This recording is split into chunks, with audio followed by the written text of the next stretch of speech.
네, 안녕하십니까. 신지식인 정인태입니다. 저는 국립 한국복지대학교 특임교수를 역임했습니다. 대통령 세종 집무실 불발 150억 들어 대통령도 사과하고 시민단체도 정신 차려라, 이 주제로 말씀을 드리겠습니다. 그 대통령 세종 집무실에 대해서 대선 기간에도 제가 비판을 했습니다. 왜냐하면은 집무실을 여러 개 만들어 놔봤자 안 돼요. 저도 해외에 여러 가지 사업을 하면서 해외 지점들이 36개 이상 있었는데 사무실을 만들어 놔봤자 갈 시간도 없어요. 돈 낭비입니다. 돈 낭비.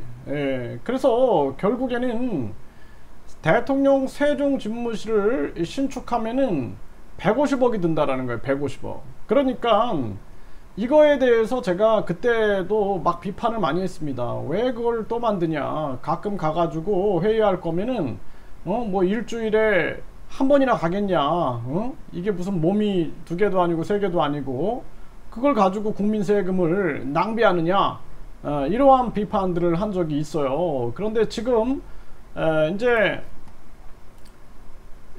지금 보게 되면은 예산 때문에 대통령 세종 집무실 수정안이 나온 거죠. 수정안. 그러니까 지역에서는 반발이 나오고 있다라는 거예요. 대통령 세종 집무실 설치 대국민 약속을 촉구한다, 이런 얘기가 계속 나오는 겁니다.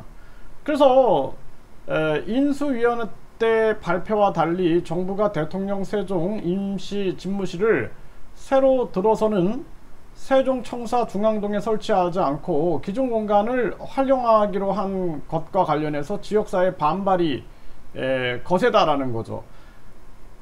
그러니까 그때 그런 공약을 하면 안 되는 거예요. 그래서 이 부분에 대해서는 대통령실이 나라 살림이 어려운데 예산을 들여 새로 짓고 배치하는 것보다는 지금 설치된 세종 집무실을 내실 있게 활용하는 것이 공약을 이행하는 가장 실질적인 방법으로 판단했다.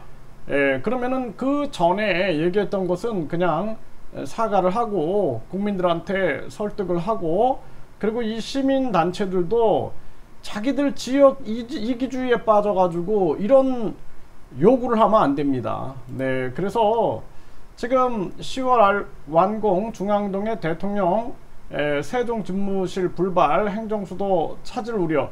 그러니까 자기들 행정수도 만들려고 하는 집단 이기주의에 빠지면 안 돼요.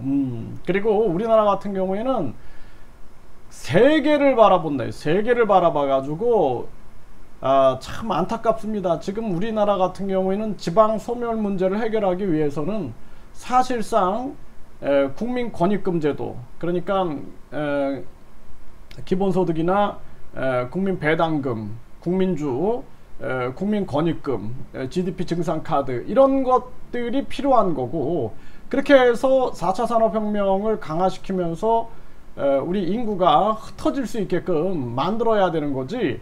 이런 식으로 세종집무실을 만들고 또 여기에 또 서울에는 또 지금 대통령실을 또 돈 들여서 만들어 놓고 이렇게 해갖고 세금 낭비하는 건 안 된다. 그래서 국민들이 바르게 판단하고 지역 이기주의로 가면 안 된다라는 거예요. 그래서 대통령 세종 제2집무실 설치 차질 없이 추진하겠다. 그러니까 이제 행안부 입장에서는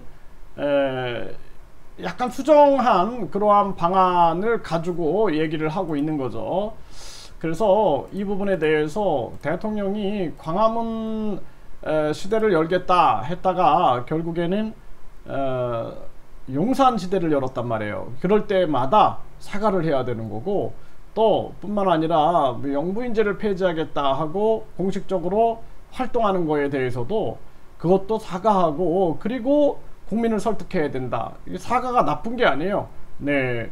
그래서 시민사회단체는 집단 이기주의를 버려야 되고, 대통령도 지키지 못한 약속에 대해서는 사과하고, 그리고 항상 정치인들은 지키지 못할 얘기를 하면 안 돼요. 그 국민들에게 신뢰 떨어지는 겁니다.